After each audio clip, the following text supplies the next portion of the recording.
Good afternoon. Shh. Thank you. Great group here. Didn't have to do that but one time. Good afternoon. I'm Elsie Scott, President and CEO of the Congressional Black Caucus Foundation, and I want to welcome you to our General Session Luncheon.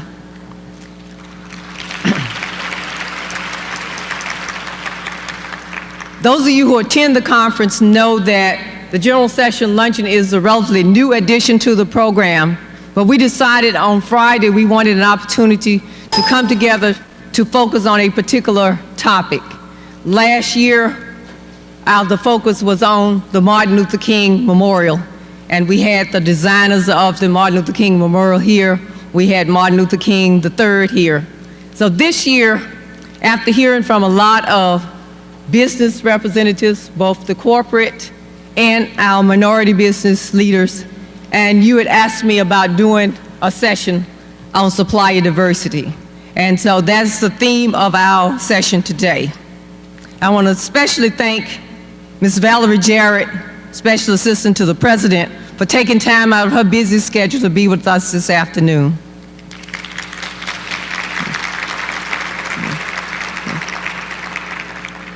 So this luncheon represents an opportunity for us to not only break bread together, but to roll up our sleeves and discuss the opportunities, challenges, and solutions facing the African American community. The challenges facing African Americans are the same as those impacting Americans. However, African Americans tend to be disproportionately and negatively affected by access to affordable health, quality education, and access by small business owners to procurement opportunities. Just as the necessity is the mother of invention, so too is the expansion of small business crucial to a strong economic base for our country. That's why the focus of our luncheon today is on supplier diversity. We are happy to have here representatives of major corporations, business owners, private contractors, entrepreneurs, and others who are just interested in this subject. I would like to thank our sponsors, Johnson & Johnson and Walgreens, because they know the importance of supporting small businesses.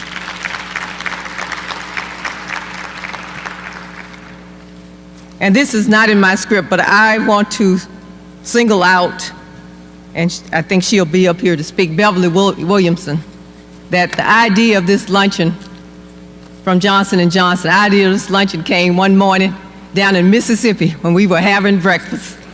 And we were down there dealing with health issues, the Spirit of Healthy Living project. And she started talking to me about this, and thank goodness we've been able to live to see it come to a reality. Okay, let me just mention also that we have people in the audience who tweet, so please tweet, because we're going to assume everybody who has an Apple phone, a BlackBerry, Android, whatever you have out, we're going to assume if you have it out and you're texting that you really are tweeting about this event. And so our hashtag is CBCF ALC 2012, CBCF ALC 2012. And you also know that we have a mobile app that you can download to your phone. And so we hope, and you walk through the convention center, you'll see plenty advertisements for that. But you can search 2012 ALC Companion, and you can find it on iTunes or Google Play. So stay connected with your friends who could not make it here. Tweet about what's happening here. Now it is my great pleasure to introduce Congressman Shaka Fattah. He serves on the board of the Congressional Black Caucus Foundation. I mentioned that first, Congressman, because he's one of my bosses. But he represents Philadelphia, represents Pennsylvania in the Congressional Black Caucus. He has been a leader in this area of business development and working with businesses. And we are so pleased that he took time out of his busy schedule today to join us. So please welcome Congressman Shaka Fattah. Well, good afternoon. My job is simple. I have an opportunity to introduce one of the most extraordinary persons helping to guide our country. She is arguably the second most powerful woman in the United States of America. She helps guide the president as his senior advisor. But let me just take a minute, because I think in her story there's a lesson and perhaps even a blessing for people, particularly young people, about what's possible in life. Now, she got an undergraduate degree from Stanford and a law degree from the University of Michigan. But she has had a wide and diverse career before she landed as one of the key advisors to President Obama, and then head of his transition team, and now as his senior advisor, coordinating multiple offices in the White House related to the White House's interface with the broader community in the United States of America. She has served as chair of the Stock Exchange in Chicago and chair of the Transit Board. She has served as the director of the Federal Reserve in Illinois and as a director of the Local Initiative Support Corporation. She has served as a leader in the city government on a whole range of issues. She is someone who has focused the most attention ever on the challenges and opportunities facing girls and women in her capacity at the White House. Valerie Jarrett is an extraordinary political navigator, managing a whole host of challenges, a trusted advisor to the most powerful person in the world. But she also is an example of what's possible when one is focused on excellence. So let us welcome Valerie Jarrett. Let us give her our attention and our ear. Thank you very much.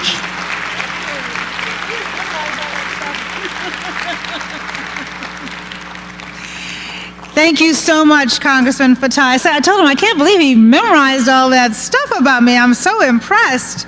I want to thank you for your leadership of the foundation, your leadership as a member of Congress, representing your community. I had the chance recently to be with you in Philadelphia, and he is so well respected at home for a reason. He's an outstanding public servant in the true sense of the word. So please, a round of applause for Congressman Fatai. To the chair of the CBC Foundation, Ms. Washington, to Elsie Scott, who has served as president and CEO so ably. I want to just thank you both for your work, and to you, Elsie, in particular, I know that you will be stepping down soon. You leave behind an extraordinary legacy, and I think everyone should be so deeply indebted to you for that. So please also join me in a round of applause for Elsie. And to all of you, good afternoon. Now, Elsie was talking about Twitter. I just went on Twitter a few months ago. It's kind of scary out there, but I will share with you that my handle is VJ44 because I work for the 44th president. So feel free to tweet, but be gentle because I do actually read what people say on Twitter. But it's a wonderful way to communicate, so I encourage everyone to use it. It is a pleasure to be here. Each year, I look so forward to the CBC Week. Brings together around the country all kinds of leaders who share a common goal of trying to move our country forward together, a goal that obviously our president shares with you. So today, the same passion and determination that has driven the members of the CBC to put America back to work, to put education first and forefront on our agenda, to focus on ensuring equal health care for all, it is that agenda that the president steadfastly joins with you as we move our country forward. He strives for an America that is thriving and growing from the middle class out, where hard work pays off and where you can make it if you try. Just the simple American dream, where the American dream is accessible to everyone in America, no matter what your color, no matter what your race, no matter what your creed. And we have made a lot of progress in the last 4 years. And I want to just share with you a little bit of how far we've come. Since day one, the President has created pathways of opportunity to lift hard-working Americans out of poverty and into the middle class and expand the middle class. On that front, working with the support of the CBC that helped pass important legislation, the President has signed into law laws that have kept millions of Americans out of poverty. We have had 30 straight months of private sector job growth in this country, nearly 4.6 million jobs. That is progress, but I want to assure you, really, I want to assure you from the bottom of my heart that until every single American who wants to work has a job, our work is not done. Making progress also means increasing access to health care for all Americans and ensuring that we have healthy communities. Thanks to your help, health care reform, I believe, is here to stay. Insurance companies will not be able to discriminate against those who are sick. Seniors will be able to afford their prescription drugs. Young people will be able to stay on their parents' insurance until the age of 26, including my own daughter who finished school and joined my insurance. She was busy looking around at all the different plan options, and I said, honey, thanks to Obamacare, I like the way that sounds because he does care. I said, you can come on my plan. And very importantly, 30 million Americans now have access for the first time to health insurance, including 7 million African Americans. Making progress means investing in our cities, attacking the cycle of poverty that robs so many of our children. You'll be hearing a little bit from Jay Williams, one of my colleagues in the White House, former mayor of Youngstown. I'll give a little shout out to Youngstown, Jay, since I know you don't do that now anymore. But we are focusing on our urban areas. We're doing this not by pouring money into a broken system, but by building stronger strategies that work. With the Promise Neighborhoods initiative that's modeled after Jeffrey Canada's successful work in Harlem, with the Choice Neighborhoods rebuilding crumbling public housing into communities of hope and opportunity in cities such as Little Rock and Sacramento, and with our Strong Cities, Strong Communities partnership with local leaders in some of our hardest hit cities, we are making progress in places like Cleveland and Detroit, Memphis and New Orleans. Making progress means focusing on education. Too many African American students still lack equal access to highly effective teachers and principals, to safe schools, and challenging college preparatory classes. And they disproportionately experience school discipline as well as referrals to special education. That's why just this last July, President Obama signed the first ever White House initiative on the education excellence for African Americans so that every child has access to greater education, to complete a competitive education from both cradle to career and on throughout their career, because we are not going to move forward without education.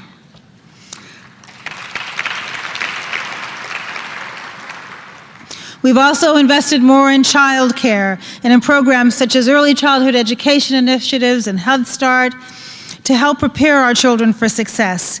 We've fought to make college more affordable for an additional 200,000 African American students by increasing the Pell Grants at the federal government. At a time when we are tightening our belts, we have to tighten our belts. Families all across the country are having to tighten our belts. It is not a time to sacrifice on our investment in the education of our young children. And at the same time, as they grow older, we've strengthened our nation's commitment to our community colleges, including the President's record investment in historically Black colleges and universities, where so many of our young people receive the skills that they need to compete in a global marketplace. And of course, making progress means helping small business owners. Every budding entrepreneur in our country should have a chance to start a business, no matter who you are, no matter what you look like or where you come from.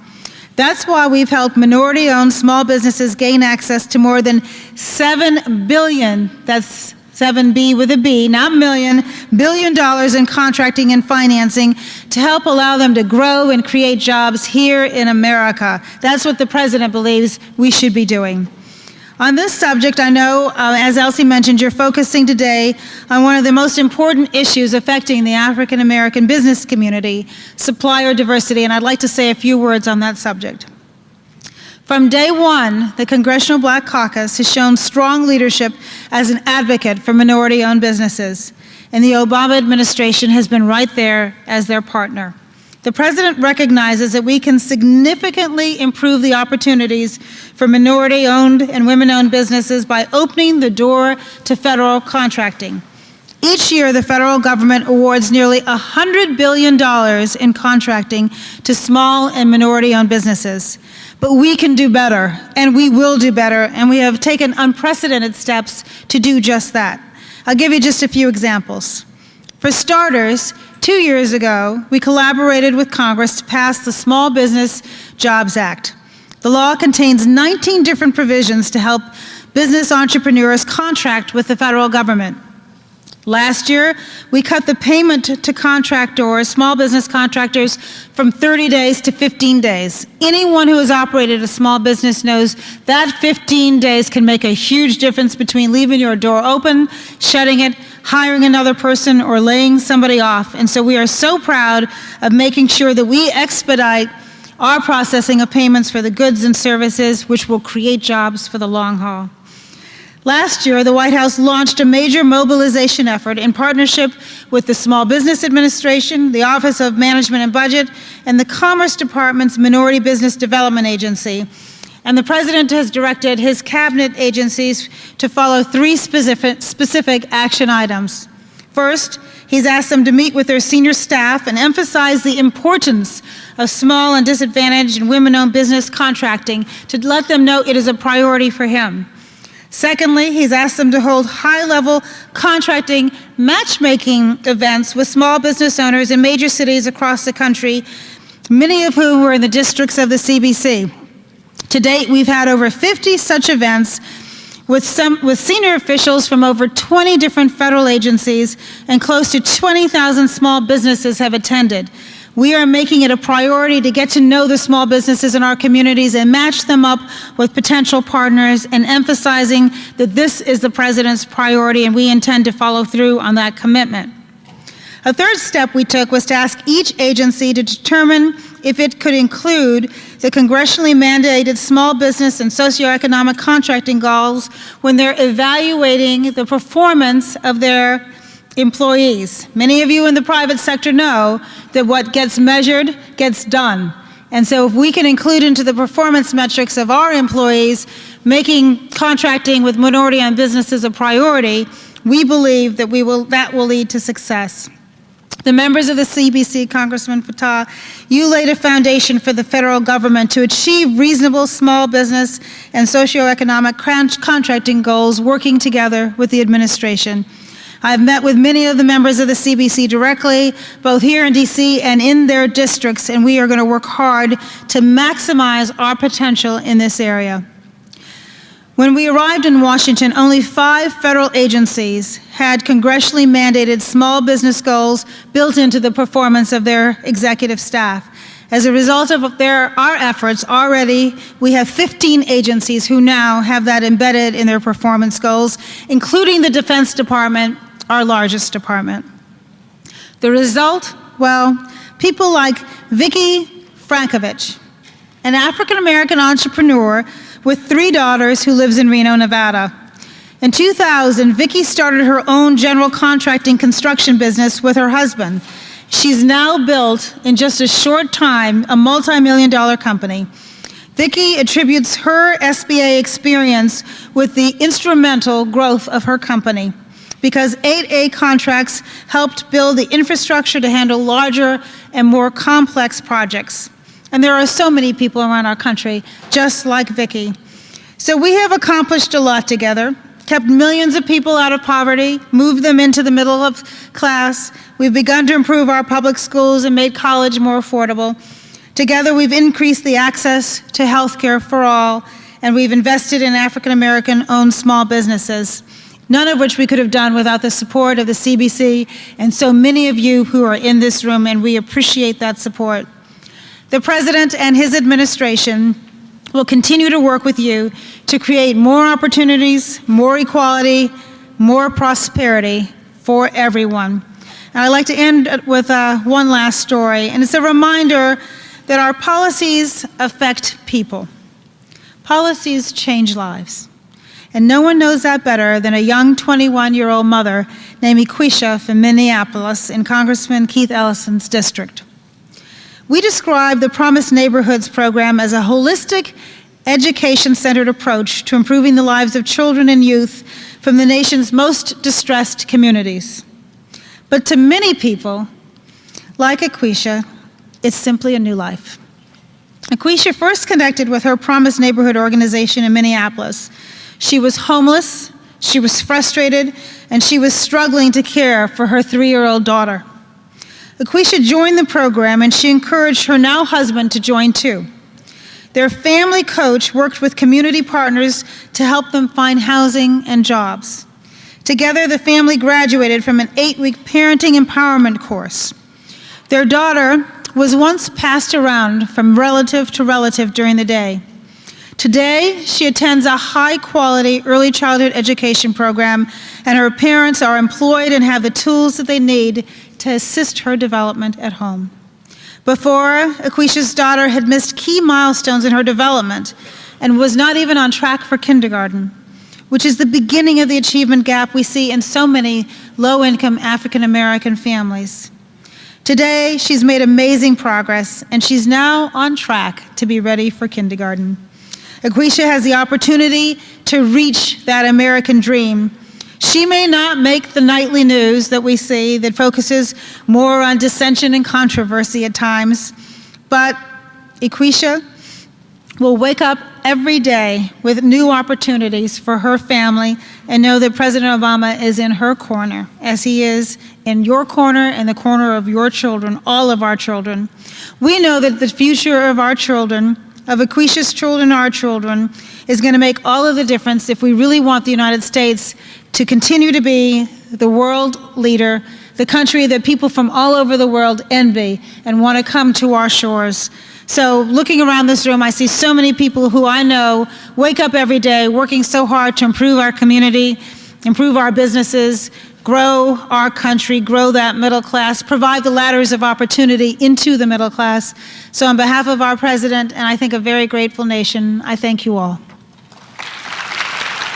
Now I need to bring forward a young man who was the mayor of, as we've heard, a great city in Ohio, also helped lead the nation's efforts in terms of communities affected by the auto industry and its challenges.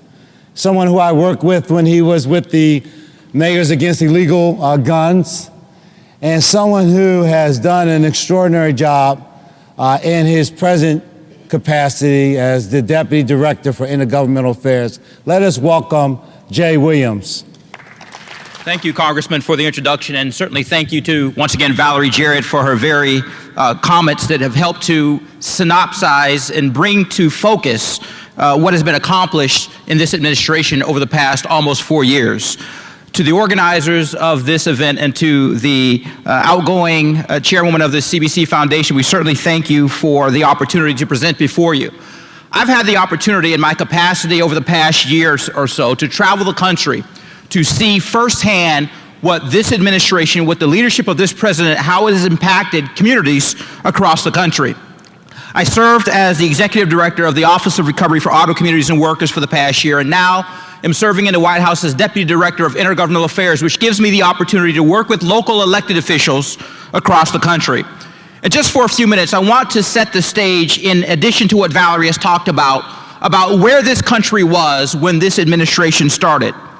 If you were to listen to some of the debate and the discussion going on right now, there are those that would have you to believe that somehow the Great Recession started years ago and we should have now recovered in a way that meets their needs. But when President Clinton talked about there would be no president, no one who could have held the office could have undone the difficult situation we found ourselves in as a country just 3 short years ago.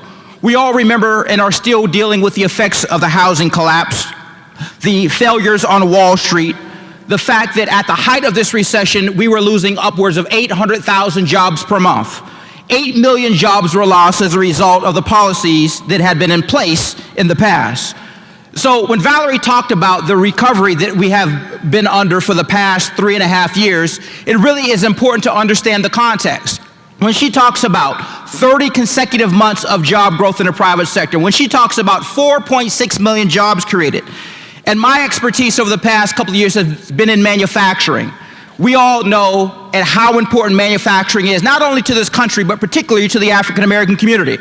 We have now the big three automakers who are all profitable as a direct result of the administration and the leadership of President Obama. I've had the opportunity, absolutely. Now, let's not forget, it was GM and Chrysler that the president stepped in and made the very difficult but necessary decision to restructure. But had he allowed those two companies to fail, the chairman of Ford acknowledged that even Ford would have been irreparably damaged by the failure of GM and Chrysler. So over 1 million additional jobs were saved as a direct result of the leadership of President Barack Obama. Again, I've had the opportunity to go to communities that have been impacted and to see those communities begin to recover, to begin to restructure themselves as a direct result of the investments and the initiatives that have been taken by this administration. We're also seeing that this is not a time to pat ourselves on the back. The president has made that very, very clear, that there's much more work that needs to be done. Now, this is focusing today on supply chain and diversity in the supplier initiatives. And one of the things that I've had the opportunity to do is to talk to small businesses about how difficult it is to operate in this environment. One of the biggest issues that small businesses face is the access to capital, not being able to get the resources that were necessary to start a small business. And I'm going to point to you a significant accomplishment of this administration that is directly tied to that ability to start businesses. Most of us, what is the biggest purchase we'll make in our life? It's our home. We work to build the equity in our home for a variety of reasons. It can serve as a benefit toward retirement, toward putting our kids through college, but also it can serve as that source of equity for starting a small business. What was just recently announced, actually it was announced in July, but I just heard it today, that this administration of President Barack Obama, led by Attorney General Eric Holder, who deserves our support because he has settled the largest discrimination lending suit, one of the largest in the history of this country. $175 million was agreed to be paid by Wells Fargo Bank. Just let me give you a few of the details and you'll see how this is going to be helping our small businesses. This is discriminatory lending practices that were alleged to have occurred between 2005 and 2009. So the president didn't take the position, well, it didn't happen on my watch, so we're going to just focus on the things that are happening on my watch. He was concerned about the discriminatory practices that were happening to upwards of 34,000 minority borrowers who were found to have been discriminated against and driven into subprime loans that had higher interest rates and higher fees. This Justice Department, under this administration, has gotten a settlement. Now, acknowledging that Wells Fargo has denied any wrongdoing, well, they denied the wrongdoing, but still agreed to pay $175 million. But what that does is now opens up greater access to capital for our small businesses. It means that this administration is holding accountable lenders that have for years had disparate treatment, fees, and rates to borrowers of the African American and Latino community who were highly qualified, many of them highly qualified for regular prime mortgages. So as a result of that, there are going to be upwards of 4,500 Black and Latino borrowers who are going to receive a settlement of $15,000 just for the harm that was done in the past. But what's really important, it provides an additional source of capital for our small businesses. I've had the opportunity in the past several months to work with the Diverse Manufacturing Supply Chain Alliance. It's a group of business men and women who are getting together to make sure that we have manufacturing and investment in our nation's hardest hit areas. Cities like Youngstown, Ohio, the city that I was the mayor of, the city that is my hometown, but you name it, whether it's Cleveland or Detroit or Dayton or Flint, Michigan, cities that have not seen levels of investment that their counterparts have seen. As a direct result of the initiatives of this administration, those communities are starting to see investment. Those minority small businesses are going to have more access to capital moving forward than they've very much had in the past. That being the case, it's no small feat that we are starting to see this recovery take place. And it's starting to take place in places like Detroit, Michigan, that many people had written off. everyone will tell you that there is still a lot of work to be done, but no one can deny that there's been more progress made under this administration, under the leadership of this president, than we've seen in many, many generations or many, many decades prior to this. When Valerie talked about the benefits of promised neighborhoods and choice neighborhoods and access to health care, it certainly is a direct and significant benefit to the African American community. But it's a direct and significant benefit to the entire community, because you can't move this country forward, you can't have this country be successful if you have large portions of this country left behind and not having equal access, equal opportunity, and equal success. And the president has made that very clear, that this is a country that everyone should play by the same rules, everyone should have the same fair shot, everyone who does hard work should expect some measure of success. So as we move forward, the president has set a vision for this country to make sure that we continue to push the needle on small business investment, to make sure that minority businesses have access to capital, to make sure that their success can be as much to the extent that you can guarantee success, and there are no guarantees in business, but to the extent that you can create an environment to allow these businesses to thrive, he is intent on doing that. I'm excited about the prospects of moving forward as I continue to travel across the country, working with local elected officials, but more importantly, working with small businesses, working with men and women who are putting capital at risk, who are willing to put forward good ideas and hard work, and in doing such are making this a better country because they make their communities better in doing that. As I begin to conclude, it's important that we recognize that, again, there's a long road ahead of us. There's a lot of work to be done. But working with organizations, again, like the Diverse Manufacturing Supply Chain Alliance, the Minority Business Development Assistance Funds that have been created here in Washington, D.C. and across the country, the African American Chambers of Commerce who have had an opportunity to engage and to show them additional resources and initiatives and policies that are coming out of this administration that will help strengthen our families and strengthen our communities. So it's a great privilege and an honor to continue to serve this administration. I'm excited about the progress that we're seeing. And again, we continue to ask us to stand with us, to move these communities forward, to move these businesses forward. So we'll see more and more successes as we see in the next and coming years. Thank you very much.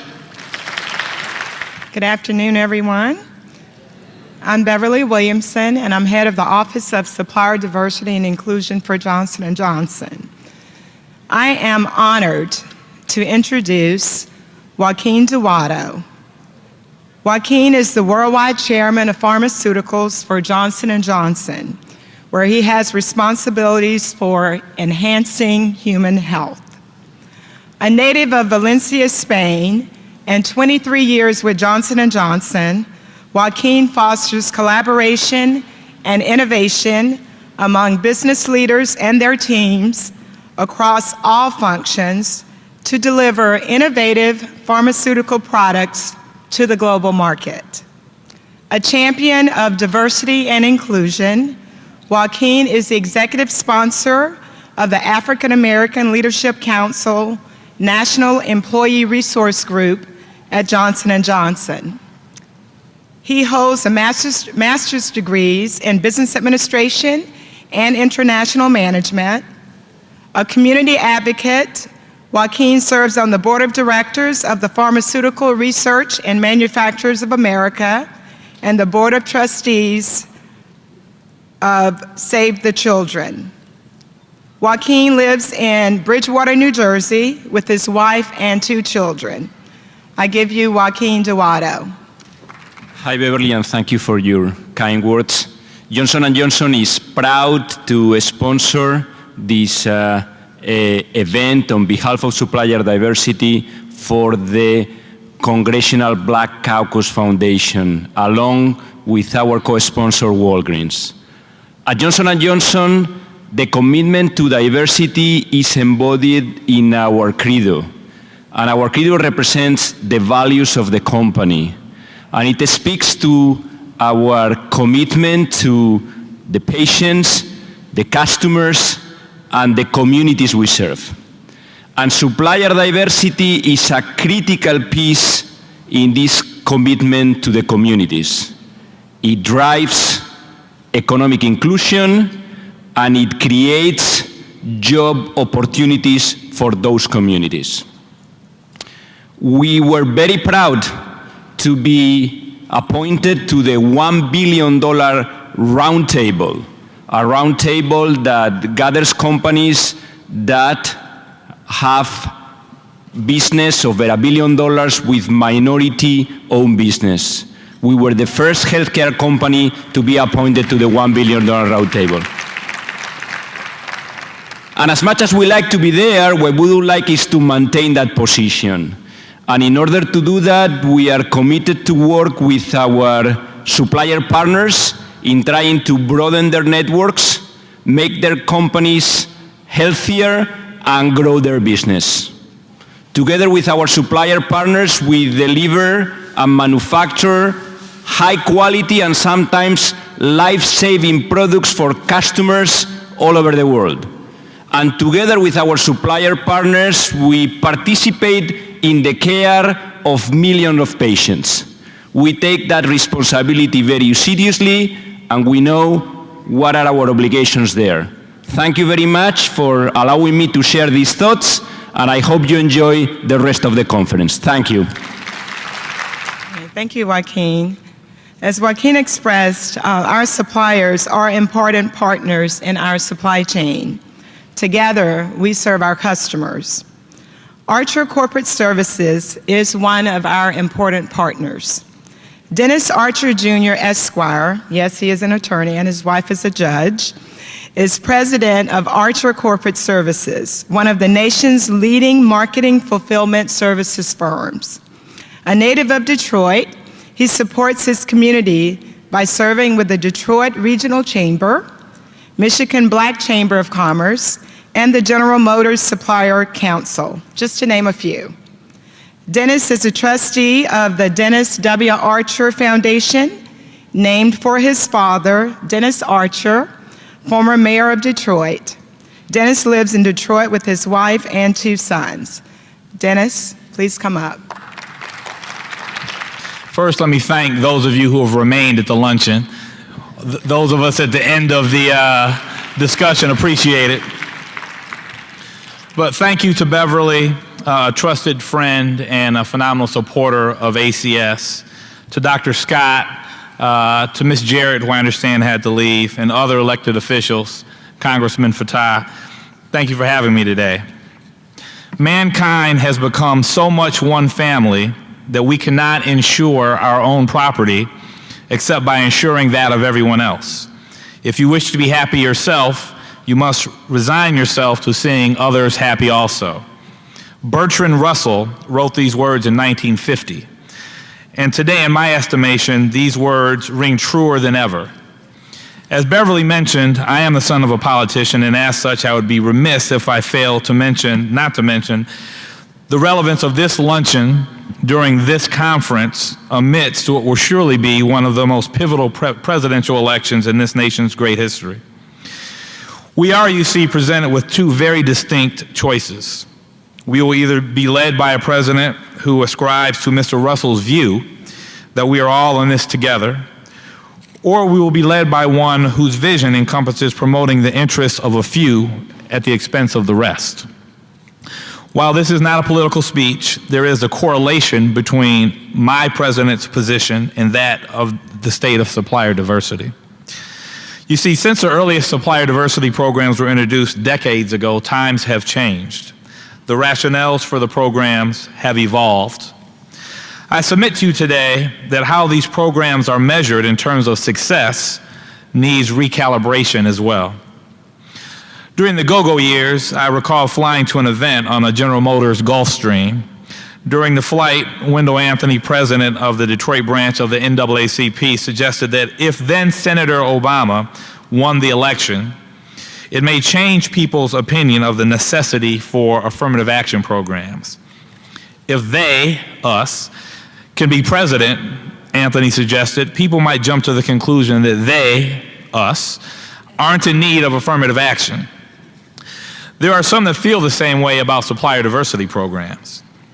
In response to uninformed logical equations such as this, I suggest that such programs of all varieties, including ones encouraging supplier diversity, such as the program at J&J, are no longer civil rights initiatives, these are business initiatives. Even the Supreme Court in the famous University of Michigan affirmative action cases seem to agree. Diversity benefits not only those in the classroom, but those that filed amicus briefs in support of Michigan's law's diversity initiatives, including more than a few Fortune 500 companies. No longer are these programs rooted merely in fairness and equality, but in ROI and earnings. They are, quite frankly, programs that both political parties and all of corporate America should embrace. Times are changing. As we experience shifts in the economy and Fortune 500 companies become more and more laser focused on cost-cutting initiatives, you cannot rely on an MBE certificate hanging on your wall to grow your business. As individual firms, we owe it to our employees, to the broader MBE community, and our customers to be creative, innovative, efficient, and cost-conscious. In short, we have to be competitive, we have to be better, and we cannot be complacent.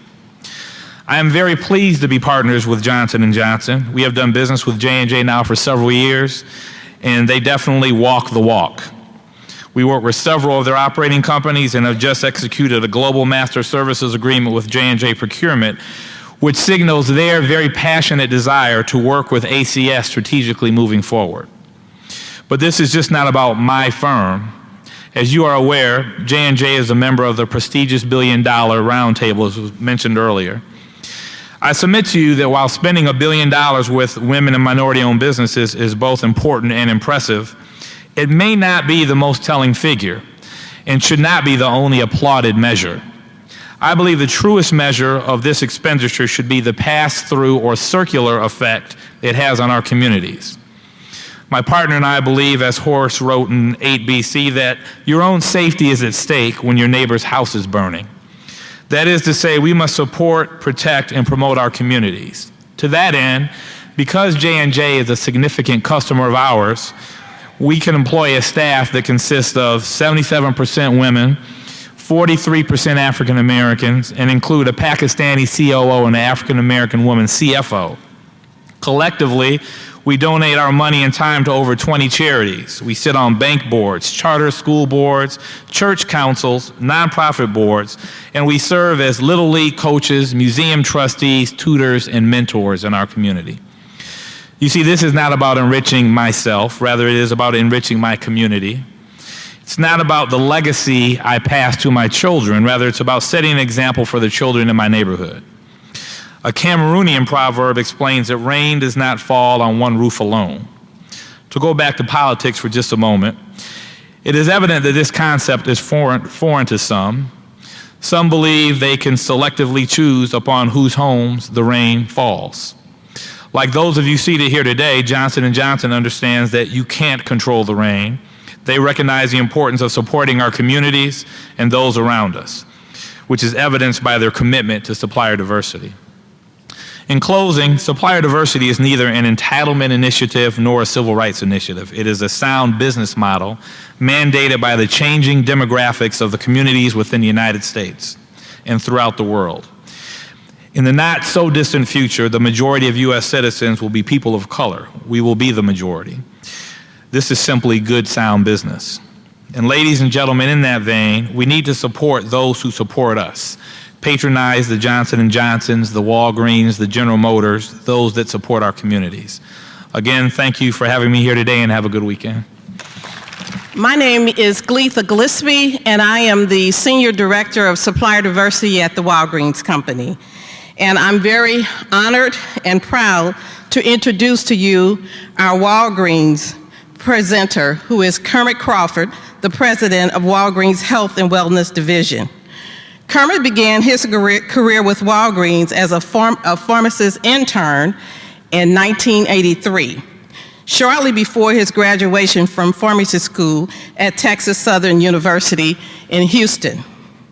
He advanced through the ranks of the company, holding positions from pharmacist to store and district manager to vice president of store operations.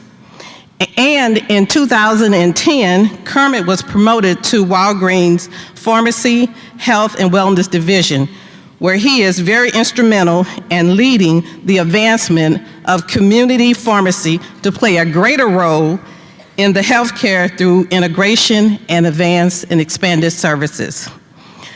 When I started Walgreens October 5 years ago, I began to visit different minority companies, and I heard stories about Kermit Crawford and his commitment as a young pharmacist, where he worked directly with minority vendors, giving them a chance at the shelf, where many of them still remain to be on the shelves at Walgreens.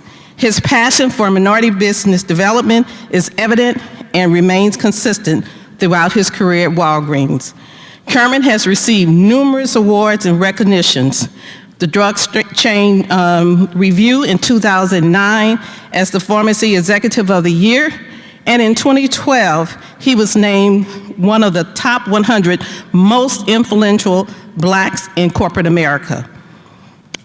Kermit lives with his wife and his daughter in Illinois. He serves on numerous professional health and industry organizations like the Association of Drug Chain Stores. However, Kermit still remains to be a sponsor, a friend, and a mentor for supplier diversity at Walgreens. Kermit has helped to transform health services sector, and his support to minority business has generated billions of dollars to economic development across the Americas, United States of America. Help me in welcoming Kermit Crawford to the stage.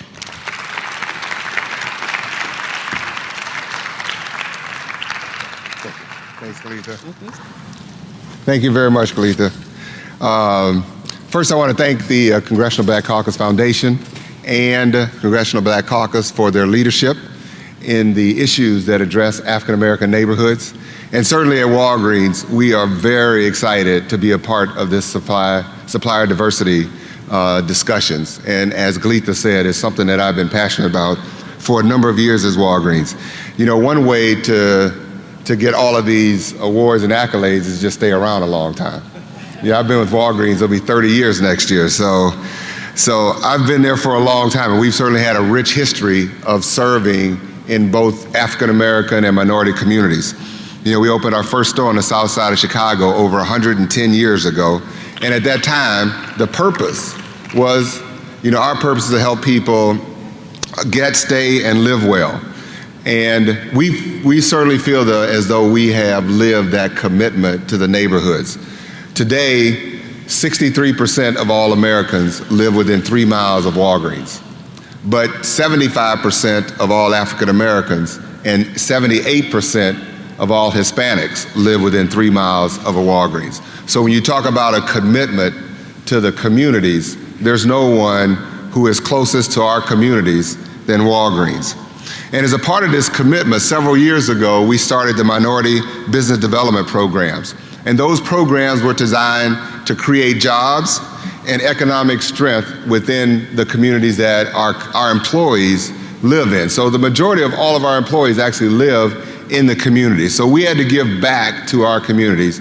And one of the ways we've done it is through our supplier diversity initiatives.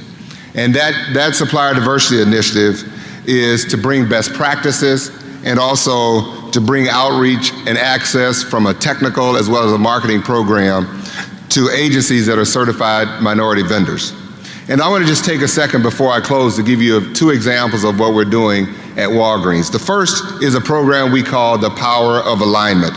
And this focuses on bringing our key suppliers, such as J&J, into connecting our key suppliers with our best-in-class minority vendors. And we actually had an event about 2.5, 3 years ago in Navy Pier where we brought all of our key suppliers and said, we want to introduce you to our best-in-class minority vendors. And in that meeting, the first day we did it, we signed $3 million worth of contracts between our minority vendors and our key suppliers that they have never had contact with before. Thank you. Our second initiative is our Walgreens Community Corner. And in our Walgreens Community Corner, we actually take products from our diverse minority suppliers and we promote those products within the stores and we bring greater awareness of those products within our stores. And that is good not only for our suppliers, but also for Walgreens. In many of our stores, these diverse products have brought increases in sales of about 5 to 9%. And just to name a few of those products, we have Relieve, which is a cold and flu product. Now, speaking of flu, make sure all of you get your flu shots at Walgreens this year. That's my program, so I got to drive it a little bit. The other thing we have is Neomed. It's products for nasal sinus relief products. And this year, our Nice, which is our private brand coffee, both regular and decaf, is supplied by a minority of vendors. So you talk about living it. I mean, we're living it with our vendors right as our own private label product. Another product is BioInfusion, which is a shampoo and a conditioner for healthy hair. And then one of my all-time favorites is Mix and Match popcorn. So those of you who know it, it's a cheese and a caramel mix to put that healthy along with that happiness, right? Because we got to have a little happiness in the food that we eat, right? And so I just like to, Patricia Bailey is one of our minority suppliers for a company, Advanced Comfort, and she participated in our program. I'd just like to read a quote from Patricia. She said, "The Walgreens Supplier Diversity Program works because it's an accessible, collaborative approach that engages diverse vendors where brands are built and where Walgreens thrives in neighborhoods across America." And this is exactly the strength of the partnership that we're trying to build. But you know, at the end of the day, it's all about the Benjamins, right? It's all about bringing money into those vendors and into our communities. And that's exactly what we're doing at Walgreens. We bought Gleetha in about 4 years ago, and we have increased our minority business vendors spend by 7-fold. So when she came in, we had about less than $150 million in spend. And this year, our fiscal run rate will be over $1 billion in spend with minority vendors at Walgreens.